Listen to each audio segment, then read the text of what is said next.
Hello, I am Abhishek Sahar, third professional MBBS student of Shanti Niketan medical college. तो आज इस video में मैं बात करूंगा ऑल इंडिया काउंसलिंग को लेकर कि ऑल इंडिया काउंसलिंग में किसको पार्टिसिपेट करना चाहिए एंड ऑल इंडिया काउंसलिंग में चॉइस फिलिंग कैसे करना होगा। ठीक है, तो आपको पता ही होगा रजिस्ट्रेशन जो है तो वो लगभग और 2 दिन चलेगा एंड उसके बाद जो है तो रजिस्ट्रेशन का जो प्रोसेस है वो बंद हो जाएगा फर्स्ट राउंड के लिए। एंड उसके बाद जो है चॉइस फिलिंग भी 20 अगस्त तक ही चलेगा। ठीक है, तो अभी जो है आज 18 है तो आपके पास ज़्यादा टाइम नहीं है। आप अगर रजिस्ट्रेशन करना चाहते हो तो आपको अभी आज या कल के अंदर रजिस्ट्रेशन चॉइस फिलिंग आपको करना पड़ेगा। उसके बाद जो है तो सीट अलॉटमेंट का प्रोसेस होगा 21 से 22 के अंदर एंड 23 को आई थिंक 23 अगस्त को जो है आपका रिजल्ट आ जाएगा एमसीसी का। उसके बाद जो है आपका एडमिशन प्रोसेस जो है वो स्टार्ट हो जाएगा। ठीक है, तो अभी देखो किसको इसमें पार्टिसिपेट करना है। तो जैसे कि मैंने पिछले बहुत सारे वीडियोज़ में आपको बताया हुआ है कि अगर आपका जो रैंक है देखो 30,000 के अंदर है और आपको लग रहा है कि आपके स्टेट से आपको कॉलेज नहीं मिल सकता है तो फिर आप जो है तो पार्टिसिपेट करना। वेस्ट बंगाल के लिए मैं कहूँगा, वेस्ट बंगाल में 30,000 में आपको अच्छा कॉलेज मिल जाएगा स्टेट के काउंसलिंग के थ्रू। तो ऑल इंडिया से काउंसलिंग करवाने का कोई फ़ायदा है नहीं। अगर आपका रैंक बहुत ही अच्छा है 15,000 10,000 के अंदर तो फिर आप अगर आपका कोई ड्रीम कॉलेज है उसके लिए जा सकते हो। और ड्रीम कॉलेज के लिए और भी अच्छा रैंक जैसे कि 5,000 6,000 4,000 के आसपास रैंक लगता है। उसके बाद ही आपको एम्स या फिर उसके आसपास के जो कॉलेजेस हैं मतलब अच्छे कॉलेजेस वो आपको मिल जाएगा। ठीक है, मिल सकता है।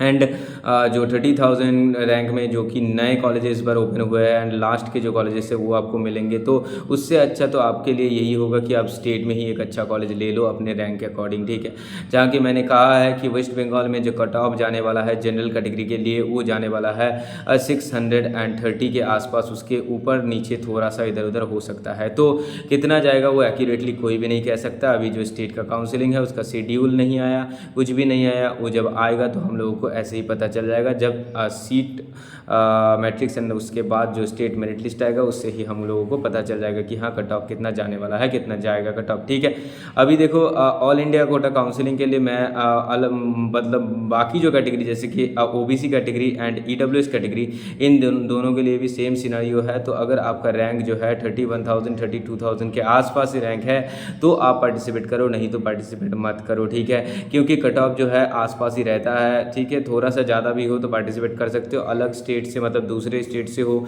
35,000 40,000 रैंक भी आ रहा है, अगर चाहो तो पार्टिसिपेट कर सकते हो। ठीक है, आपके ऊपर है।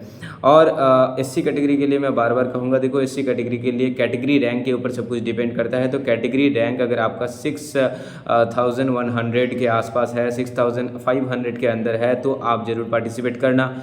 लास्ट ईयर 6,100 के ऊपर भी मिला था कॉलेज, तो 603 6,300 6,400 तक कॉलेज मिल सकता है। पार्टिसिपेट जरूर करना। ठीक है, और न्यू कॉलेज अगर ओपन होते हैं तो 6,500 तक जा सकता है। ठीक है, इसीलिए देखो बहुत मतलब जैसे कि पिछले साल एससी का कट ऑफ जो है स्टेट में जो है तो अच्छा खासा ही गया था। आपको पता ही होगा ऑल इंडिया और स्टेट में ज़्यादा डिफरेंस नहीं था।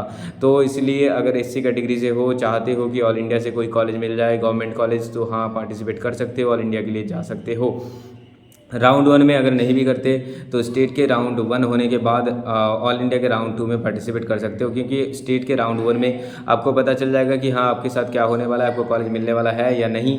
तो आप डायरेक्टली ऑल इंडिया के जो राउंड 2 है उसमें पार्टिसिपेट कर सकते हो, क्योंकि देखो ऑल इंडिया का भी राउंड 1 हो जाएगा, स्टेट का भी राउंड 1 हो जाएगा। आपको पता चल जाएगा कि हाँ कैसा क्या सिनारियो होने वाला है, कितना कट ऑफ रहने वाला है, तो उसके मतलब मुताबिक आप काम कर सकते हो। आप ऑल इंडिया के सेकेंड राउंड या फिर स्टेट के सेकेंड राउंड में directly as a fresh candidate आप पार्टिसिपेट कर सकते हो। ठीक है, आप अगर राउंड 1 में पार्टिसिपेट नहीं भी करते, राउंड 2 में डायरेक्टली पार्टिसिपेट कर सकते हो। और एक चीज़ मैं बार बार जो मुझे पूछते रहते हो कि ऑल इंडिया और स्टेट काउंसलिंग का रजिस्ट्रेशन के लिए कि ऑल इंडिया का रजिस्ट्रेशन क्या करवाना ही पड़ेगा स्टेट में अगर मैं पार्टिसिपेट करूँ? नहीं, आप देखो दोनों का जो रजिस्ट्रेशन है अलग अलग होगा। ऑल इंडिया के लिए अलग रजिस्ट्रेशन होगा, स्टेट की अलग अलग रजिस्ट्रेशन होगा।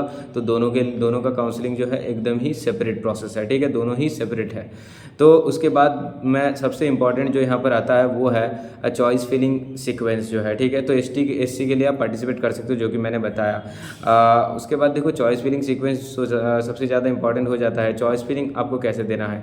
चॉइस फिलिंग करने के लिए आपको क्या करना पड़ेगा, पहले जो है ना आपको आप कौन कौन से कॉलेज में जाना चाहते हो ये आपको पहले डिसाइड करना पड़ेगा। जैसे कि देखो बहुत सारे ऐसे कैंडिडेट्स होते हैं, पेरेंट्स होते हैं जो कि अपने बच्चे को स्टेट के बाहर नहीं देना चाहते। जैसे वेस्ट बंगाल के बाहर बहुत सारे कैंडिडेट्स हैं जो कि वेस्ट बंगाल में ही रहते हैं, लेकिन वेस्ट बंगाल से बाहर नहीं जाना चाहता है।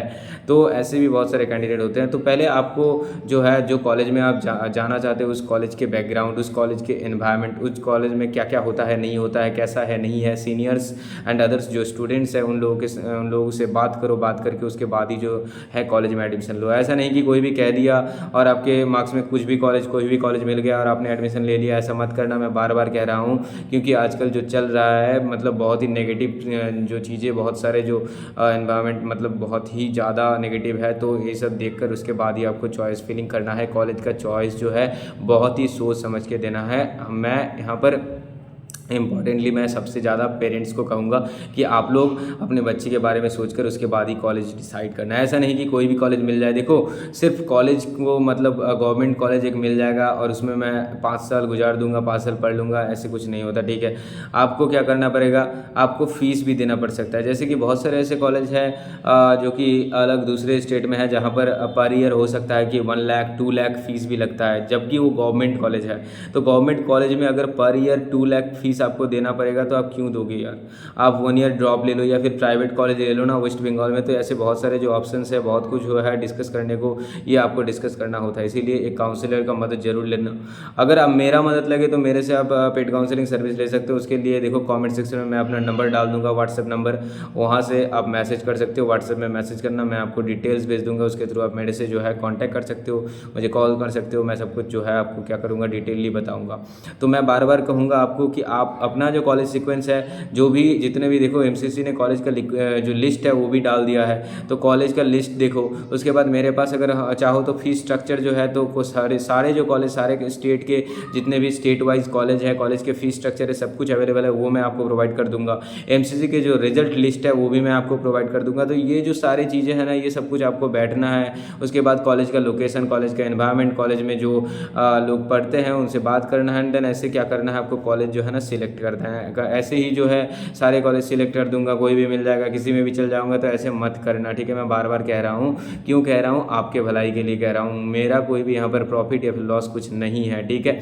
तो मैं चाहता हूँ आपके मतलब अच्छा चाहता हूँ आपके लिए, ठीक है, इसीलिए मैं कह रहा हूँ। एंड रजिस्ट्रेशन जो है वो स्टार्ट हो ही गया है, रजिस्ट्रेशन कर लो अगर करना चाहते हो। चॉइस फिलिंग एंड अदर्स जो प्रोसेस है वो बहुत सारे इंपॉर्टेंट प्रोसेस वो कर लो। एंड सेकंड राउंड जो है तो वो भी 5 सितंबर से स्टार्ट हो जाएगा, ठीक है। तो अभी प्रिपरेशन करो। राउंड 1 में अगर नहीं भी होता, मतलब हो सकता है कि आपको अभी सोचने में टाइम लगे तो आप राउंड 2 के लिए सोच सकते हो। एंड मैं बार बार कहता हूँ कि आप प्राइवेट कॉलेज में स्टेट कोटा में बार बार जाने के लिए सोच सकते हो, ठीक है। ये क्यों कहता हूँ ये मुझे पर्सनली आप पूछ सकते हो, इसके लिए मैं अलग वीडियो भी बनाऊँगा, ठीक है। एंड BDS के लिए, BHMS BMS के लिए बहुत सारे जो कोर्स हैं, जो कि देखो आपके नंबर पर आपको MBBS या फिर BDS मिल जाएगा, ऐसा तो कुछ नहीं है। BMS BHMS यूनानी ये सब के लिए भी आप सोच सकते हो, BSc के लिए भी सोच सकते हो, ठीक है। तो बहुत सारे ऑप्शंस आपके पास खुले हुए हैं, बहुत सारे। अगर आपके बहुत सारे ड्रॉप हो चुके हैं, आपको अगर लगता है कि नहीं इससे ज़्यादा नंबर मैं नहीं ला पाऊंगा, तो ये सब कुछ सोचकर आपको क्या करना है, काउंसलिंग में पार्टिसिपेट करना है एंड अपने हिसाब से जो कॉलेज है वो चूज़ करना है, ठीक है। कोई भी हेल्प लगे कमेंट सेक्शन में डालना, कमेंट सेक्शन में रिप्लाई करूँगा। डिस्क्रिप्शन बॉक्स में टेलीग्राम चैनल, इंस्टाग्राम लिंक दे दूंगा मैं, उसके थ्रू आप मेरे से कांटेक्ट कर सकते हो, ठीक है। बाकी मिलते हैं, कोई भी अपडेट होगा MCC एंड WBMCC का तो मैं इसी चैनल में अपडेट देता रहूँगा आपको। चैनल को जरूर सब्सक्राइब कर लेना, ठीक है। Okay bye.